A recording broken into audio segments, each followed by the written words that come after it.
A third way, of course, is storytelling. Right? Storytelling is a bit of an art, really. You can take a very, very simple story and make it extremely entertaining. Right? Stories are usually things that happen to you. Right? Of course, you can make up stories, but in general, it's usually better for you to tell stories that actually happen to you or stories that you heard other people tell. Right, this kind of he said, she said type of dynamic. People like listening to stories in general. They like to kind of sit back and relax a little bit. Now, storytelling, right, is a great way to kind of get to know people, right, and just to make them feel a little bit more relaxed because they don't need to talk or do anything. You're doing most of the heavy work in this particular case. But the good thing about stories is that you can easily prepare them in advance. Okay, so I'm going to share with you a story today. I'll tell you guys a simple story. Now, this didn't happen to me. This happened to a friend of mine. But I'm going to show you anyway. And we can talk a little bit about what features make an effective story. All right, so let's say I'm at a party or something like that. I'm speaking to strangers and I want to share a story with someone. I might just start off with something nice and simple. I'll start with a hook sentence to make it sound interesting. So I might say something like, oh, you know what? I got a funny story, actually. Do you want to hear it? And then everyone will be like, yeah, of course. So I'll say so, and then the story goes something like this. Well, this happened to me quite a few years ago now. It was just after I finished university, right? And me and a couple of friends, we decided to celebrate. So we went on a little bit of a vacation and we flew over to Xi'an and we booked a hotel there. We were staying for about a week, just kind of doing a little bit of sightseeing, mostly drinking, right? Just celebrating the fact that we graduated. And one night, we were at the pub at the hotel, having a few beers, when suddenly I saw this beautiful girl sitting just across from us at the next table. And after a while, I saw her looking up at me, and she seemed to be very interested. She stood up, and she walked by my table, and just secretly slipped me a little piece of paper. All right? And then she walked out of the pub.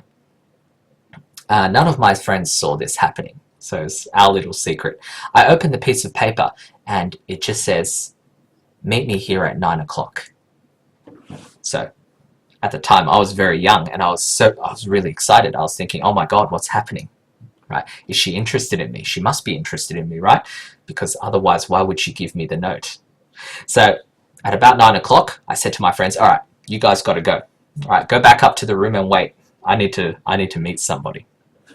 And at exactly 9, she actually comes down and we start having a conversation, right? And you know what? It was going fantastic, right? She was funny. She was smart. She's just an amazing person. And I thought we were going great. I was thinking, oh my God, what's happening?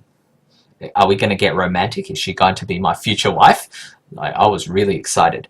And before you know it, I had too much to drink and I just passed out. I blacked out right there at the pub, right? Fell asleep and I can't remember anything that happened after that. The next morning, I woke up and the girl was gone.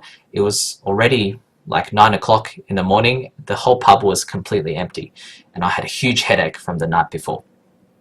And I was thinking, oh, how am I going to find her again?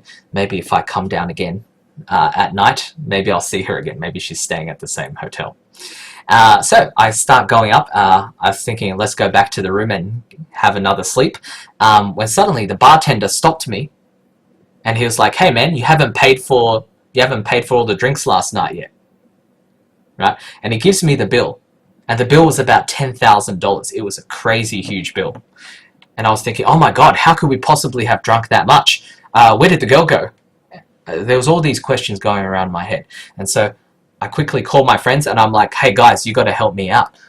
Right? I can't pay for the drinks from last night. They came down and asked what happened. And I told them the story. And they were so mad at me. They were like, oh my God, you got fooled. Of course she was working for the hotel. She's just trying to get you to drink a lot, right? And in the end, they had to help me pay off the bill, right? We spent up all of our savings. You know, we're just uni students. We didn't have much money at the time.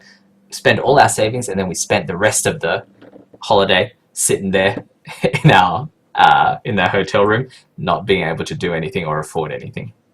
Cool, and that's the end of the story, right? Now, that's always a bit of a fun story to tell, but what I want to talk about is the takeaway here. What makes it a good story? What makes it kind of easy to fit into any situation, right? Number one, you want a story that's kind of nice and engaging and funny, right? Nothing too dark or serious and stuff like that.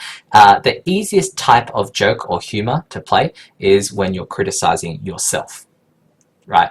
Jokes are sometimes a little bit risky, but if you're just making fun of yourself, no one minds at all, right? Secondly, right, always talk about your feelings, okay? So if you think about that story, not really very much happened, right? A good story is not about how many details you can give. It's not about how exciting something is. It's about the way that you tell it. In this story, nothing really happened, right? Basically, I met a girl, got drunk, passed out, and that was it. But you make it interesting. You spice it up, right, by adding all these extra little emotive things. Talk about your feelings, like, oh, I was so excited, or I think I was in love, or something like that, right? Saying things like that is really great. Because number one, right, the person you're talking to, everybody knows about emotions. So if you say, I was feeling really excited, or I was like thinking maybe she's going to be my future wife, if I say things like that, you know exactly what I mean, and it's very easy for you to relate to it, right? You might also think it's quite funny. Number two, because generally speaking, right, how people feel is the most interesting part of any story. Think about any romantic movie or drama you've ever watched. Nothing really happens in those stories other than a big bunch of feelings coming out, right? So if you just talk about that, right, it's very, very easy to actually discuss. Another way for you to, you know, make easy sentences that's easy to say, right, other than I feel this or I was thinking that, right, you can also say I said this and then she said that and then I said this and then she said that. Those are really, really simple sentence structures that can still be very, very engaging in a conversation, right? So I can say things like, okay, so I was like, hi, how are you? And then she said to me, hi, my name is Yvonne. And then I said, oh, right, Yvonne, so what are you doing here, right? Why are you staying at this hotel? Where are you from? Right? I can just literally repeat a conversation that I had with somebody else, and people generally find that very engaging and interesting. That's called dialogue, right? So these are all very easy ways to basically get your mouth moving, right, and not have to worry so much about the language. The general principle here is that if you want to talk to people, right, the most important thing is to set up a kind of situation where you're feeling comfortable and they're feeling comfortable. Talk about things that you can talk about very easily. Your own experiences and stuff like that is usually the best place for you to begin, right? And talk about things that, you know, in general are a little bit more emotional, right? Because that gives them the opportunity to kind of feel like they know you a little bit better. And generally, if you tell something like that, they're more willing to reciprocate and tell a similar kind of story. Does that make sense to everyone? Yeah? Hopefully it does. So I guess in the end, right, there's heaps of different things that we can talk about in terms of conversations. But like I said, the most important thing is for you to be the one who starts the conversation, right?